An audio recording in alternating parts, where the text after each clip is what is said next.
we have this whole warrior monk kind of mentality, right? We're thinkers, right? We're spiritual. We do things for a reason. We're not just jerks.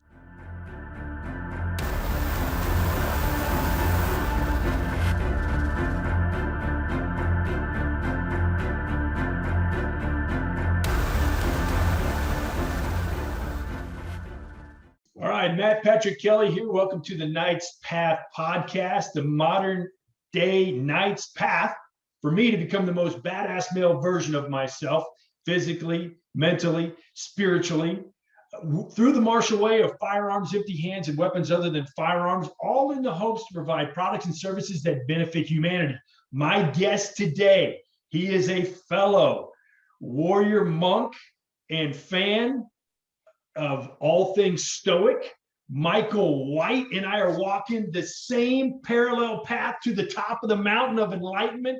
This guy, he's got a lot he's going to share about physical, mental, and spiritual. And he even does the nutrition, and he's got recipes, and he's healed himself. He's an amazing guy. Mike, welcome to the show, brother. Hey, Matt, thank you so much for having me on your show. I love it, man. Thank you so much. Fantastic. Absolutely. Thanks for being here. So if you want to give the guest just a little bit of background about who you are, what you're doing, and then we'll dive into your spiritual, your mental, and I know you got a ton on the physical side, because you and I were talking about my bad knee and the things I can do, and then your eyes and how you've healed, and you got so much to offer, man. But yes, tell us about yourself. Yes. Okay. So here, I'll start off kind of like this, Matt. First of all, I have two channels that on YouTube right now. One is called Smartbodybymike, where I actually talk about what to feed your mind, what to feed your body to take so that you can rise and thrive to another level of living, another level of connection. And part of that, when I talk about the mind, I'm actually talking about, hey, how can you be more influential? How can you be more productive? How can you have more clarity in your life? All right. So we talk about those things. And you and I both know I study a little bit of Stoic philosophy and some of the other, Asian philosophies, the Tao Te Ching, to try and, all of us have this thing, and I love the men that are like this. We have this whole warrior monk kind of mentality, right? We're thinkers, right? We're spiritual. We do things for a reason. We're not just jerks, right? But everything we do is because of our love of our fellow men and a love of people that are in our lives. So there's that part of it. And then there's the other channel that I'm doing right now that's a very special channel that's called A Coach and a Chef. Now, where I'm working here is I have a professional chef, and I'm guiding him to a program that I want to have set up, all right? Because what I have learned about how to make yourself well, how to make yourself healthy, it really depends on what you put in your mouth, okay? It really depends. And I find it absolutely amazing that we have doctors all over this country who go to med school, who are in charge of our health, yet get less than an hour of any kind of information on nutrition. They're supposed to be in charge of our health, but they get no information on what to put in our mouth. Right. Makes no sense to me, right? Yeah. So if you're supposed to be in charge of your health, if you want to be in charge of your health, you really need to pay attention to what goes in your mouth, all right? And a lot of that, too, is paying attention with your mind, too, because your mind and your mouth so connected, right? In fact, your whole body is really connected to what goes in your mouth, all right? And this is what I've discovered. So I'll tell you what happened to me. That kind of started me on this journey. I was getting ready to turn 50. Now that's 10 years ago. I just turned 60. All right. I was getting ready to turn 50, and I said to myself, now I had been mountain biking probably a good at that point, I had been mountain biking probably a good 6-7 years, and I was doing okay. But I found myself just, gaining weight, and I wasn't, able to keep up with my buddies. And I thought, why, I'm working out, I'm doing everything. I'm doing the carbo loading, I might have a lot of rice the night before or pasta or something. So I have the energy, and some reasons, some days were good, some days were not so good. And I wasn't losing weight, and I wasn't really feeling that great. And so I told myself, hey, when I turn 50, I'm going to lose a whole bunch of weight and I'm going to be the fittest man I can be. All right. Mm-hmm. So I turned 50. Guess what? I didn't do shit. All right. I didn't do shit. I was 50. I was weighing about 237 pounds, and I'm almost 5'11. Okay. I'm about 5'10 and a half. And I was about 237 pounds. And I just thought, man, this is the heaviest I've ever been. Cardiovascular wise, I'm not feeling too bad because I mountain bike, and I mountain bike, an hour, 2 hours, 2 hours every Saturday, doing anywhere from 15 to 20 miles, and in that period of time climbing, I was climbing a good 40 to 50,000 feet every year. So a guy's doing that kind of work. Why is his body making changes that he never gave his body permission to do? Right? Why do you do that? Right? I never gave my body permission to gain this kind of weight or to be this unhealthy. So I said, I got to do something. So I decided to go on MetaFast, right? So I did the MetaFast thing, and it was great. I lost some weight. I got down to about 190 pounds. Things were good. But then you get off their food and things start to gain back again. Next thing you know, I'm up at 20. I'm, oh my God, what is happening here? Do you mean I have to be on their program the rest of my life to be well? That doesn't make any sense to me. I should be able to eat regular food and be well. Human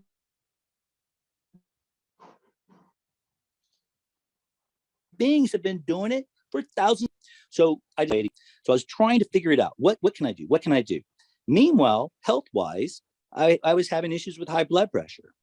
Okay. And it was dangerously high. And when I say dangerously high, I'm talking now, I'm about to tell you what my blood pressure was. It's going to freak you out. I literally on a daily basis was having 210 over like 190, or excuse me, over 100, like 110, 100, yeah, basically 110, right? 210 over 110.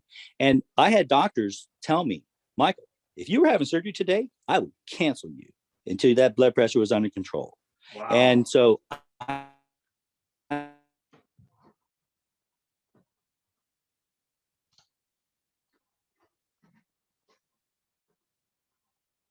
froze there, brother.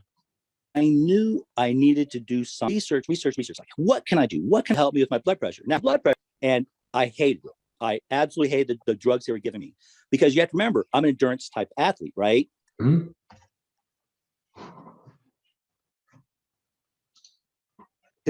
53. You can't slow me down much more. Right? It's just, I was going to the bathroom so often. Sometimes I go to the bathroom in like 15 minutes. I have to go again. Like, oh my God, it feels my bladder's like the size of a watermelon. I got to go now. I hated what the meds were doing to me. And at night, because they were giving me this med that, kind of slowed my heart rate down, I started having fear before when I would go to sleep that my heart was going to stop, because I could feel it like going slow. And I was like, okay. I can't fear going to sleep. All right. That just, so here I am, 200 some, 30 pounds, right? I'm on blood pressure meds. I can't, I'm not getting sleep because I'm scared to go to sleep. Right. Yeah. And I'm having these issues with water. And also, I just cut everything out. I cut the meds out. I cut everything out. I started doing some research. And when I started talking to my doctor about trying to do something different, she just looked at me weird, like, what are you talking about? I said, well, one of the meds you gave me, I could take extra magnesium for, and it would do the same thing. I said, what about magnesium? And she was like, I don't know what you're talking about. So you see what I mean? Yeah. Doctors don't really know about nutrition. So you have to educate yourself. So I decided to figure out what I could do to get my blood pressure down. And almost everything said, you've got to get your weight down, right? Mm-hmm. Got to get your weight down. So I started looking at fasting, right? Mm-hmm. And I started looking at these 24-hour, 48-hour fasts. Because I had read that when you go on a 48-hour fast, your blood pressure will drop and blah, blah, blah. So I started researching that more and more and ran into this thing called intermittent fasting. Right. So I did a lot of research on it to figure it out. And in the process of doing it, I realized I was starting to lose some weight. Okay. Now there's different programs, right? You see them all out there, like 16-hour, 18-hour, Right. 20-hour type fasting. I immediately started doing 20-hour fasting, 20-hour fasting. And I was losing probably 1.5 pounds a week. And I was feeling pretty good about it. Okay. But the one thing I was not feeling good about was what I was eating. Because I kept thinking, wow, okay, so I can eat some chicken wings and a pizza, right? After going 20 hours and still lose 1 pound. That sounds good, right? But is that healthy? Right. Right? Is that healthy? And so I was trying to discover, what can I do to become healthy? How can I become well? Right. So that's when I discovered this program called Wild Fit. Now, Wild Fit is put on by a guy named Eric Ebneeds. Okay.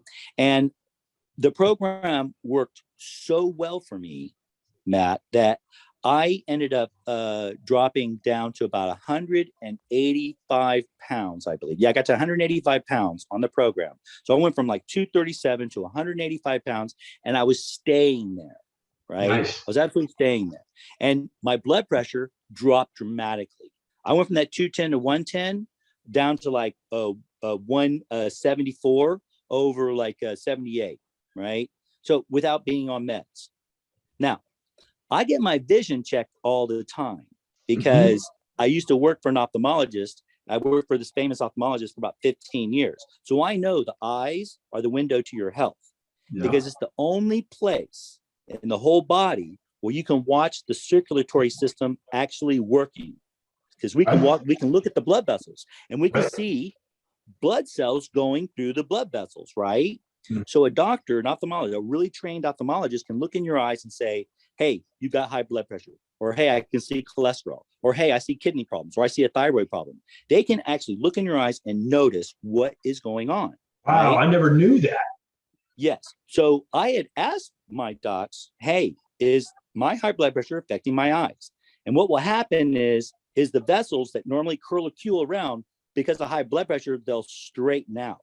Okay. That's what happens. The high blood pressure straightens them out. So I said, is that happening with me? He goes, no, mine, you're doing great. I'm like, okay. So I knew that even though I had had some high blood pressure, I was keeping it, from hurting me. Right. And so I got it down low and everything was great. I was also feeling fantastic. So I decided I would be a coach. So I became a Wild Fit coach at that time. Right. Was that nutrition, exercise, and still fasting? Okay. So get this. Okay. I followed their program, but I also believed in intermittent fasting too.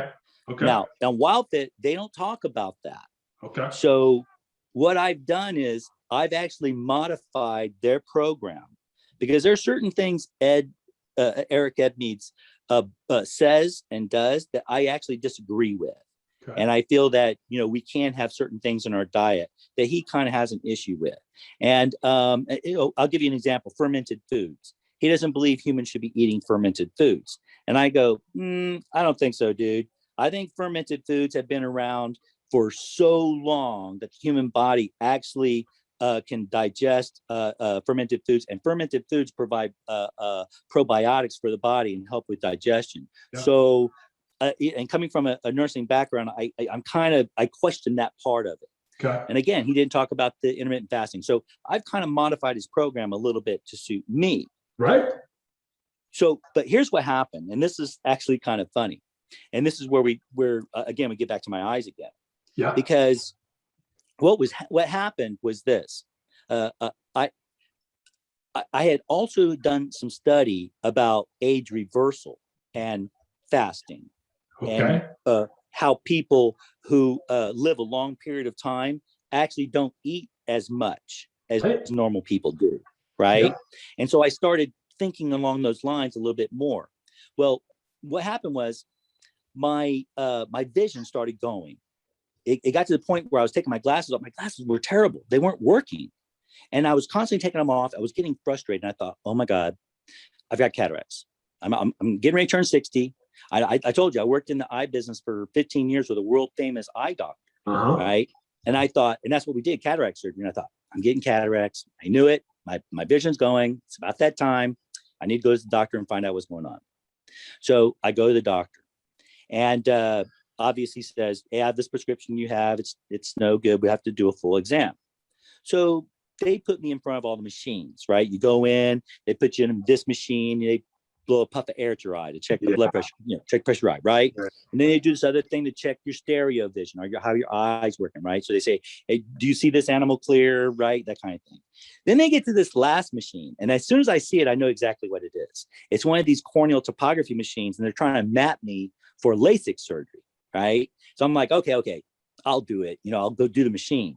Right. But what it also is it's what we call a keratometer, and it kind of can measure your prescription a little bit.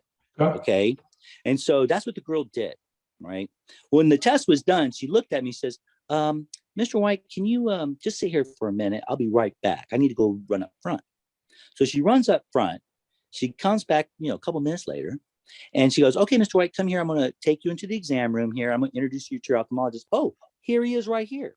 Right. So he shows up, introduces. Now, she wants me to go between them to the chair. Right. But before she does, she passes the chart over to the doctor and runs her hand across me. Right. To point at something on the chart. And she points at it. And he goes, oh, I see. And she says, I know, I checked. It's his chart. And as I'm walking, so I walk between them. I'm going to my chair and I'm thinking, what? She had to check what? She had to make sure it's me. And so I turned around and I said, what are you guys talking about? It's, well, Mr. White, you've had a pretty dramatic change in your vision. I go, I knew it. I got cataract surgery, right? He goes, nope, you don't have cataract surgery. You went the opposite way. I go, what are you talking about? He goes, well, let me show you. So he takes that little 4-opter, right, and puts it in the little thing, right? He says, let me dial in your current prescription. So he dials it in. And I'm actually seeing it pretty good. I'm like seeing 2020 really well. I'm almost seeing the 2015 line, which is kind of unusual for me. I've been nearsighted for a very long time, and 2020 has always been good, but 2015, not usually. All right. Yeah. So now I'm getting ready to see the 2015 line a little bit. So he says, okay, this is your current prescription. Okay. This is what you were wearing. And he dials this thing in. Matt, I'm telling you, I couldn't even see the big E. I'm like, what? Wow. I had to push the 4-opter. I was like, what are you talking about? He says, that's how much your vision has changed. I go, what do you mean? And he showed me the prescription. And he says, Mr. White, you have 2 diopter change in both your eyes. That means that my vision has changed from, it was like a -3.5 to a -1.5. I decreased the amount of correction I needed in order to see. Wow. And I'm telling you, Matt, when I saw the prescription, I recognized it. That was my junior high prescription. That wasn't my high school one, my junior high prescription. Wow. And then I realized, I reversed the aging process, like what they were talking about. So when he looked at me, he says, okay, this is unusual.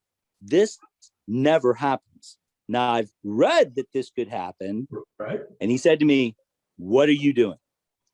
And I told him, hey, look, in this program that I've done, I've cut out sugar. I've cut out, all sugars. That means grains, right? So that's rice, wheat, breads, all those things. And when I do bring sugar in, it's going to be fruits, but it's going to be fruits during a certain period of time, only for a few months, and then I cut it out because that's when fruits are normally available. Okay, seasonally, right? Seasonally. So I started thinking, what foods are normally available on the earth seasonally, okay, during certain periods of time.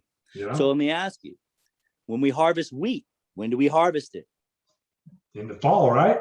Right? Yeah. That's when you should eat wheat. Yeah. The only reason human beings saved wheat was to make it through the winter. Yeah. Right? Once winter was over with, there are things that are plentiful, right? So let me ask you a question. Okay. Do you think you crave, let's say if something were plentiful, do you think the human body would actually crave it? Develop a craving? Not if it was plentiful, right? Not if it's plentiful, right? Right. So if we think about what's plentiful in the spring, it's all those green leaf things. They're dandelion leaves, there's spinach, kale, all these things that are available in the spring. And these things might have a slight bitter taste, but they're perfect for digestion, bile creation, and you lose weight. And at the same time, energy levels increase dramatically. And that's what was happening. So I'll tell you another quick little story. My buddies, all right, was noticing my endurance levels like doubling. Okay. They were like, all of a sudden, not only did I lose weight, I'm climbing higher than I've ever climbed, and I'm going longer with more energy. And so they think that because I bought this new bike, right, with the 29 tires on it, that it was my bike. So they went out and bought 29 bikes too. Okay. They realized it wasn't the bike, it was the diet. Okay. Yeah. So I put them on my diet. I have one guy who is on blood sugar meds. He's on blood sugar meds no more. All right. No more. And he's healthy. My other buddy has told me, Mike, I've drawn a line in the sand about certain things, and there's certain things you taught me in that program I'm going to be doing the rest of my life. You see? So it has a dramatic effect on you, and it does make you realize that what goes from your mouth affects everything, your mind and your body. All right. It's not the bike. It's not the bike. It was what I was eating. All right. That's it. So I work in surgery a lot. Okay. That's what I do. I'm a nurse. I work a lot in spinal deformity. And so sometimes I'm in an operating room a long period of time. Mm-hmm. So intermittent fasting works great for me because I can't have food in the OR. Right. So I can easily go 20 hours without eating. But here's what I've also noticed. During the day, what do most people do? They'll get their coffee in the morning, right? And then they got lunch, right? So they go grab lunch, and they'll come back to the OR. Then about an hour later, so now oh man, I'm getting tired. I think I need a coffee. So now they need an afternoon coffee. So they grab the afternoon coffee. And what's that coffee? It's usually one of those hoity-toity coffees, right? With lots of sugar and right, all that. They have that. It's like a dessert coffee. So they have that. And so they might get a little bit energy, but again, you know what that is? It spikes, but then guess what happens? The surgery keeps going, right? Surgery keeps going on and on and on. By 8 o'clock, they're tired. I'm still going. They're looking at me like, okay, Mike, you haven't eaten all day, and you still have like way more energy than the rest of us. What the hell's going on? I'm like, guys, I heard a long time ago, you point at your head, point your tummy. When one is full, the other one has to be empty. So if you want this to be full, the stomach has to be empty. If you want to be sharp, this has to be full, stomach has to be empty. If you do it the opposite, you eat, what happens? I get sleepy. I get tired, right? Yeah. Right? So I've had a lot of surgeries go where I didn't get back to my room till like 25, 26 hours later. Wow. And I was still sharp as could be. Yeah. You know, at the end of it. And you think that after that period of time, you'd be ravenous, right? But if you're doing, you have to kind of slow down. So I try to pay attention. What am I trying to train my body to do? Am I trying to train my body to burn carbohydrates, or am I trying to train my body to burn fat? So when I eat, what's the first thing you should eat? Fat. Yeah. Right? Because if you eat carbohydrate, you're going to train the body to burn carbohydrate. Oh, I see where you're getting at. So, right? And I've heard that, the good fat, The good fat, okay? The good fat.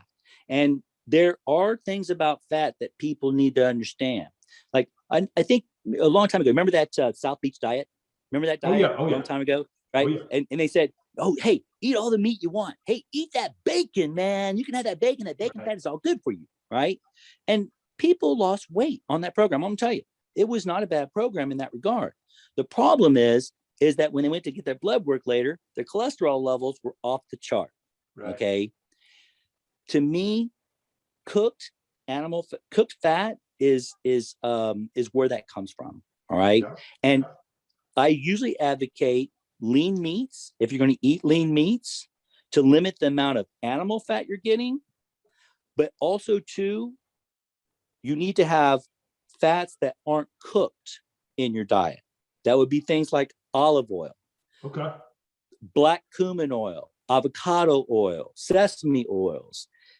These are the types of oils that you can take that, when not cooked, are going to have incredible benefit to you, and you'll get incredible energy from it. You won't believe it. Coconut oil, another great one, and there's a lot of bad news about coconut oil, but go ahead. Do you cook with them, or what do you do with those oils, Mike? I will cook with some of those oils, but I also ingest those oils straight up. Okay. Like black cumin oil is an incredible oil. I take a tablespoon of that a day. Okay. And I can truthfully tell you, my immune system is off the chart. That is a great oil for that. Coconut oil, when you've gone 20 hours without eating and you take like a tablespoon of coconut oil, dude, I'm not kidding. It's like cocaine just entered your bloodstream. I'm not kidding.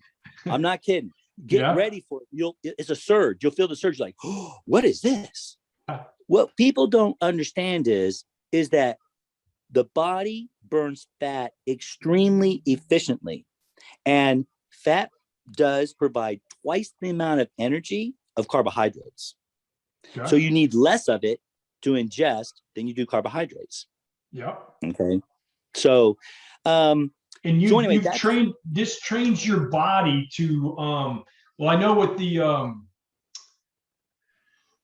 no carb diet, right? You're supposed to train your body to eat the fat, but you're also using the good fat, and you're not getting crazy with like the bacon and all those other things, right? That's right. But you're also you're not on a diet where it's going to attack your muscle cells. That's right. And use that for fuel, right? Now, here's the other thing that kind of happens too.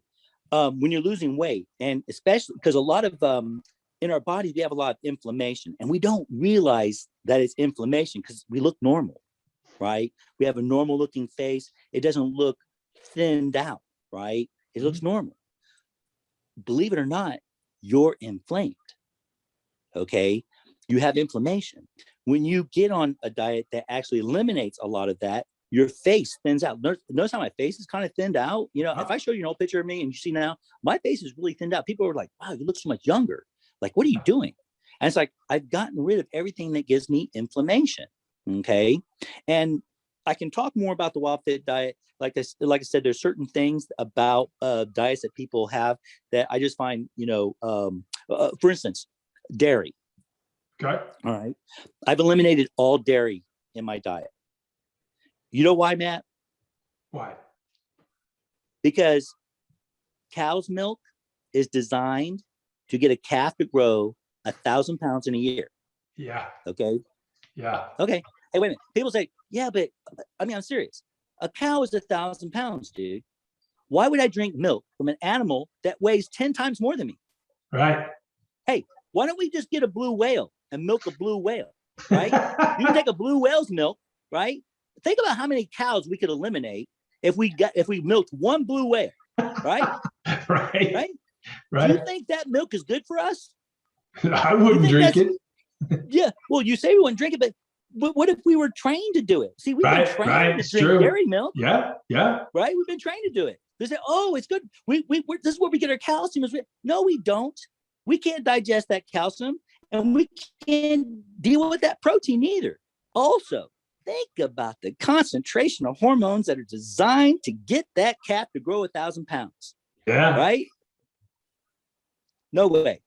So here's where Eric and I disagree, because I say no dairy. He says no milk whatsoever. And I say, well, wait a minute. Sheep's milk, that's a smaller animal than me. Goat milk, that's a smaller animal than me. Okay. In moderation, that may not be too bad. So those cheeses that are involved. Every once in a while, I allow myself to have it. Now, do I have it a lot? No, but I'm not going to say no milk whatsoever. I'm not going to be, dichotomous, right? I'm not going to say, hey, this is supposed to, dairy milk is to help a calf grow 1,000 pounds, yet you can't have sheep and goat milk, because that doesn't make any sense. Those aren't 1,000-pound animals. Those are smaller than us, right? We should be able to digest those types of things, all right, without a problem. So again, that's where he and I differ a little bit, because I try to be a little bit more reasonable about it, and try to put a little bit more thought behind it. So I think you'll find in my channel, A Coach and a Chef, that's where I kind of gear the program, because a lot of times what I've noticed is when people are on these paleo and keto diets, most people recommend, have you been kicked in the keto state yet? Well, let's increase your meat to get you in it, right? Or if you're bored with what you're doing, let's increase your meat, right? To help out with that. And it will help you lose weight. But if you do the blood work, cholesterol goes up. Right. So I try to get people to decrease the amount of meat you eat, but give you more variety of foods. A lot of people, if you think about it, Monday night, pizza. Tuesday night, we're doing chicken wings. Oh, Thursday night, we do our, hamburger night, right? Let's go to Islands and have burgers and fries, right? Certain people have routines. Once those are eliminated, they're like, what do I eat? Right. Am I supposed to have a salad every night for the next 8 weeks so I can lose, 20 pounds or 30 pounds? You know how hard that is? Salad and some kind of meat. That's all people know. If you look at my channel, you're going to see I'm giving you so much variety of things that you probably never even heard of. I introduced a thing called wakame seaweed, and most people don't even know what that is. So say that again. Wakame seaweed. Okay. It's a type of seaweed grown in South Korea and Japan that's cultivated. Okay. Super nutritious, very high in magnesium, manganese, calcium. Has a high in iodine, so it helps support thyroid. Okay, for people in high, but it is very high in iodine. So I always tell people, hey, it may not be something you want every day. If you're sensitive to iodine, maybe this is a product that you don't want. All right. So please do your research on that. Plus, also, but a lot of these people that are on keto and paleo diets, they need to have, it's recommended you have more magnesium in your diet. Well, where do you get more magnesium? Well, I say, well, you can take supplementation. I'm like, well, what if I don't want supplementation? Where do I get it? Well, all those sea vegetables are loaded with magnesium. Okay. Absolutely loaded. And things like pumpkin seeds, same thing. Pumpkin seeds, loaded with magnesium. So we can get our magnesium without taking supplementation. Right. So that's what I try to do. I try to introduce foods that are highly nutritious, that you can eat, that you're going to enjoy. You're going to say, oh my God, I get to eat eggplant. I get to eat with coconut on. I get to eat, these seeds with nuts dish that I make. All these different varieties instead of a salad with some meat, how boring. So, Mike, I'm going to get all your links and we're going to put them down in the description of this episode for sure. So, A Coach and a Chef, right? And do you talk about how available some of this? Can you get a lot of this stuff at your local Walmart, or do you have to go to some super crazy niche fitness restaurant or store? Yeah, and Matt, that's a great question, because there's so many people. Like right now, I'm in rural Georgia. Okay, you know how hard it is to find wakame seaweed in rural Georgia? I bet. Right? I mean, it's not going to happen. Right. You're going to have to come up with another alternative. Okay. So again, any kind of seaweed. So if you can find any kind of Asian market, you can get there. Right? You can find certain things there. And I'm trying to introduce some of these Asian foods to people, because Asians seem to have a more affinity towards the sea vegetables, Well, Okinawa has the oldest living people on the planet. There's that one village, and they don't eat they stop at like 80% full, and they do so many good habits, but yeah, that's right. And they cultivate all that seaweed there. That's right. So again, you really have to pay attention when you're shopping, and do certain things on your own. Like when I have a special seed mixture that I've made. I'm not going to talk about it right now because that's a creation I'm making. I've already talked to a few people and they said, no one's doing that. That creation, no one is making that combination you're making, right? And I'm like, oh, wait till people get a hold of this. This is going to be like superfood when I'm done with it, okay? But basically, I don't buy any product that's been pre-roasted or salted before I buy it. I do all the roasting. I do all the salting of it. That way I can be more control over what's happening. That's what I was going to ask you about pumpkin seeds. Do you get the raw ones that don't have anything on it? And then, gotcha. Yeah. Now, actually, to tell you the truth, I get several varieties of pumpkin seeds. All right. There's a special European variety that has a naked shell. Then there's the Mexican variety that I get. And there's another. I combine several different types of those seeds. And typically they'll not have the shell. They're grown, they're special. They don't have the shell on. Because if you get the pumpkin seed with the shell on, it can be very fibrous. You're kind of chomping on it, and it's not real pleasant all the time. You can have those on occasion. There's nothing wrong with them. I love eating those. But in my particular mixture, I don't want to have them because everything else is easy to digest. And that would be just kind of, wouldn't work so well in that particular product. So all this week, the folks want to, and I'm going to start watching a coach and a chef. And that's where you're going over some of these recipes and things that you do and what the names are and the brands are. And you walk everybody kind of through that. I kind of know your plan for that. I mean, you're throwing some recipes out there and stuff like that, which is fantastic. Yes. Currently, I'm working on a 60 recipe cookbook for those people who are on these paleo, wild fit, keto diets who don't know what to eat besides solid meat. All right. They need to know how to cook this variety, right? So that so it opens up a whole new world for people. I was like, well, what do I do with it? They've never done anything with it because we have pizza on Monday. We have hamburgers at Islands on Thursday. And then we do this on Wednesday, right? We've taken that away from them so that they can lose weight and be better, right? Get off blood sugar meds, get off high blood pressure meds, right? In order to do all of that, we have to get rid of these things that are designed to slow our digestion down, right? Those things are designed for that kind of thing. And when they do, all it does is make us gain weight and makes us unhealthy. Now, the other part of a coach and chef is that we're earth friendly, right? What I mean by that is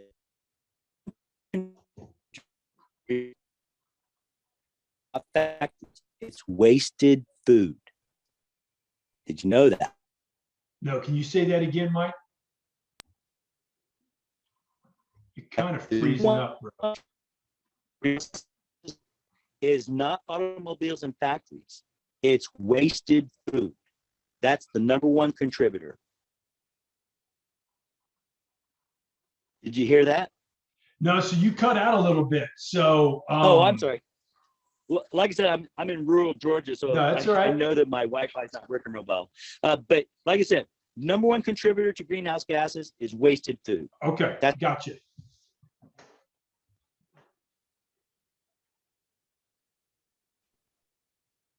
Now I got you back. So number one contributor to greenhouse gases is wasted food. Gotcha. Yes. So part of my coach and chef is to show you what to do with the wasted food and how to prepare food so that you're not wasting a lot of it. Okay. And so I show people a very simple way to compost food where you have no insects, no smell, no slime, no crap, and no rodents, all right, in your stuff. Because that disgusts me, right, to have any of that around my compost. And in fact, I was talking to my mother about it. She goes, "Oh, we don't compost. It's nasty." I'm like, "But Mom, you've been to my house. There's nothing there, right?" And I've got some products that I'll talk with you guys about on a coach and chef. So okay, awesome. So Mike, your other one, Smartbodybymike, and yes. I want to know. So you reminded me of one of your YouTube videos that I watched when you're talking about the people drinking coffee, and then they're crashing. you've got breathing techniques that will replace coffee. And I've seen Oh you go yeah. through that and oxygenating, where can people find information out like that? Is that on Smart Body by Mike, or is that somewhere else? Yeah, that's on Smart Body by Mike. Okay. That part's on Smart Body. If it's food related, it's on a Coach and Chef, because I want that specifically for food. But everything else, like breathing techniques, philosophy, productivity hacks, how to be more influential, how to have more clarity in your day, all of those things are going to be on Smart Body by Mike. Okay, now I want to ask you this question too with your nutrition, because this fascinates me, and I've heard, and you already reversed the aging process in your eyes, right? But I know that you broke your wrist when you were mountain biking, and yes, but like you healed super freaking quick from my standpoint, because like we would get on these calls and then all of a sudden, you had some frustration. But I mean, to me, it's like you weren't in a cast for like 8 weeks, 6 weeks, or anything like that. It seemed like you healed fast. Is that because of your diet and your mental game? I'm going to tell you something, Matt. I destroyed my radius. Okay. That thing, when the doctor told me, he says, Michael, I was pulling out cornflake pieces of bone out of your radius. He said, you shattered that sucker. All right. He says, I can only put one screw in there to hold everything. And I was thankful to get it in. In fact, he said, I put it in and realized I was too close to your joint. I had to pull it out and put it back in again. And he was kind of a little worried, right? Because he thought it was going to all fall apart. All right. That was around January 13th that happened. I've already gotten back my full grip. I can do my pull-ups again. I'm not back to my push-ups yet, like I want to be. I'm trying to be real careful about that, because I want my wrist to be really strong when that happens. But I've gotten almost all my flexibility back and almost all of my strength and grip. So I'm very happy with where I'm progressing. In fact, next weekend, I'm going to be on my mountain bike ride. And I'm gonna start off a little slow, because I am an adventurous person. I am not one of those guys that's, I tell people, if you ride with me, I'm not for the faint of heart. All right. And I come in, I'm gonna go kick ass, and I'm gonna go down some dangerous stuff. And I've been doing this for a while, so I'm very confident in my skills. Although I do break things on occasion. But so I didn't know you shattered it that bad. But I mean, I knew you were out of cast pretty quickly, but still, it's a joint, and it's going to be a long road to recovery to get back to doing the things you're used to doing the way you're used to doing. Yes, that's right. And I'll guarantee you, I already told my boys, I said, I hope you guys are training, because when I come back, me, I'm coming back on fire. So they're in training right now. How many guys do you normally ride with? How often do you ride? And answer that question. Then I want to know what kind of bike you have. Okay. I usually ride with like 2 or 3 guys, but it could be as many as 7 to 10. All right. That go on our trails. And it can be anywhere from 13 miles to 20 miles that we do, with elevation climbs of anywhere from 1,000 to 2,000, 3,000 feet. All right. What part of the country are you riding around in, Mike? Southern California. Southern California. Okay. Yeah. In fact, we right before January, I think it was just last part of December, we did a ride, and I believe that we climbed over like almost 4,000 feet in that particular day. So, in fact, I'll tell you, the year before COVID, I climbed over 60,000 feet in less than a year. Wow. They fly planes at 30,000 feet. Wow. So 60,000 feet of climbing for a 60-year-old man. Not bad. That's badass, dude. That's not bad. That's super badass. That's awesome. I'm feeling good about it. Yeah. But hey, I'm one of those guys, I like going downhill, but I feel like I gotta deserve it, right? Right. If I want the best downhill, I gotta climb the best uphill. There you go. So that's good. That's my philosophy. So for a beginner, like you and I were talking, I'm getting back into running. I got an old bum knee that I'm dealing with. And you're like, hey man, you need to get on a mountain bike, and that'd be great for my joint, strengthen that up. But if I was going to start mountain biking, and you were going to advise me as a good bike and brand to look at, what would you suggest for a guy like me? Well, Okay, first of all, I always look at the person like how big they are, right? Now for you, like how tall are you, Matt? I'm 6'2", 237. Okay, so you're 6'2". I would totally recommend a 29er for you. All right. Now, how old are you? I am 51. Okay, so you're 51. So I would go full suspension, all right, on that. Young, okay, there are different types of bikes, right?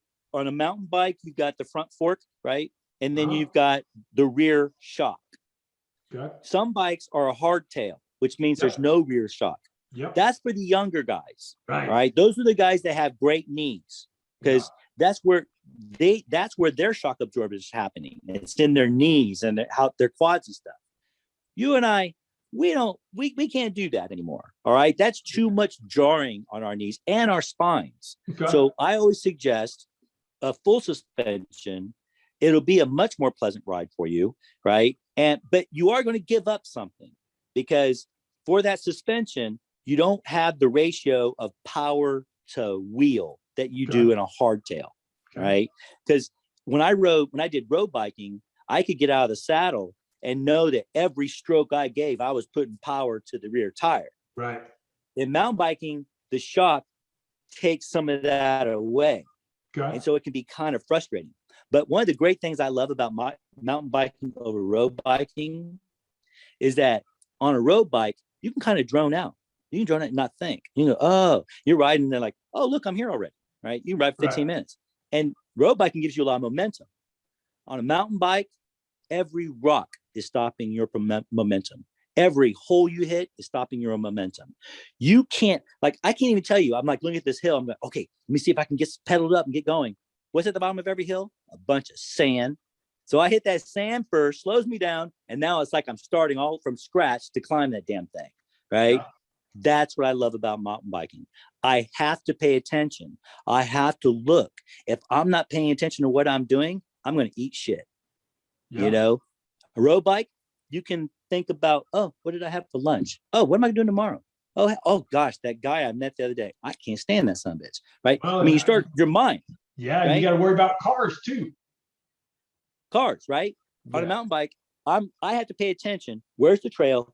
Oh my goodness. Oh my goodness. We're doing this. If I don't pay attention, I'm going to eat shit. I have to pay attention to the trail. I have to pay attention to where I'm going. And what it does is philosophically works here too. I have to pay attention to where I'm going. I got to pay attention to every turn. I got to pay attention to those things that are stopping my momentum. How do I keep going? You can't help but be in the present moment when you're mountain biking. And that is spiritual in and of itself, brother. That's right. That's right. Hell yeah. That's exactly right. You taking a mental break from the day and that is beautiful, dude. I didn't even think about it like that. Yeah. And I can truthfully tell you, I am so thankful to be in nature like that. I'm literally thanking God to be able to do this. Yeah.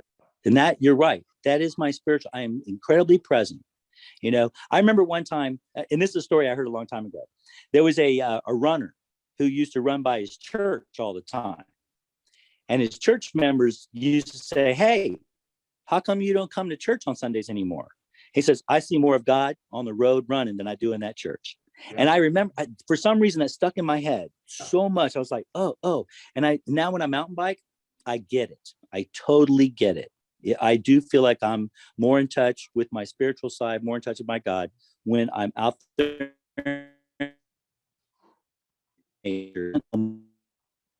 Just out of what I'm doing. Phenomenal. Sweet, brother. Well, you cut out there a little bit, but I think I knew exactly where you were going with that, being spiritual and more in tune and touch with God, life, the planet, Mother Earth, all that good stuff, man. Yes, absolutely. Mike, you got to send me all your stuff, and I'll put it in my description. So you got my email. Email it to me, and then I'm gonna put it down there. I'm a fan. I can't wait to see you next month in Colorado, brother. Right? Woo-hoo, we're gonna have fun. And yeah, man, I can't wait to. Real quick, just so that everybody knows, I am a high performance coach. So I do personal one-on-one coaching to help people on another level. So that's why, Jeff calls me the coach, because Yep. not only am I a wellness coach with WildFit, but I'm also a trained high performance coach through Brendan Bouchard's High Performance Academy. And I have a 12-week program where I actually help you gain more clarity in life, help you with influence, productivity, all of that stuff. So anyone interested in that kind of program, I'm available for that one-on-one as well. Yep. So throw me all the stuff you want me to put in the description, how people can follow you, watch you, learn from you, and then get a hold of you ultimately if they need a coach. Excellent. You Thank you, Matt. I thank appreciate you it. so much, brother. It was an honor for you to be on this show with me, and I learned more from you and more about you, and good things coming, man. We're going to keep this relationship going as we walk parallel together on the top, Absolutely. towards the top of the mountain, towards enlightenment, brother. Absolutely. Matt, like I said, I'm a firm believer in what you're doing, firm believer in your show, and a firm believer in you, my friend. So absolutely, we're going to be friends and brothers forever. I'm looking forward to our journey. You bet, brother. Have a great day, and we'll see you too. soon. See you soon, Cheers, my friend. brother. Thank you All so right. much. Thank See you, ya. brother. Bye.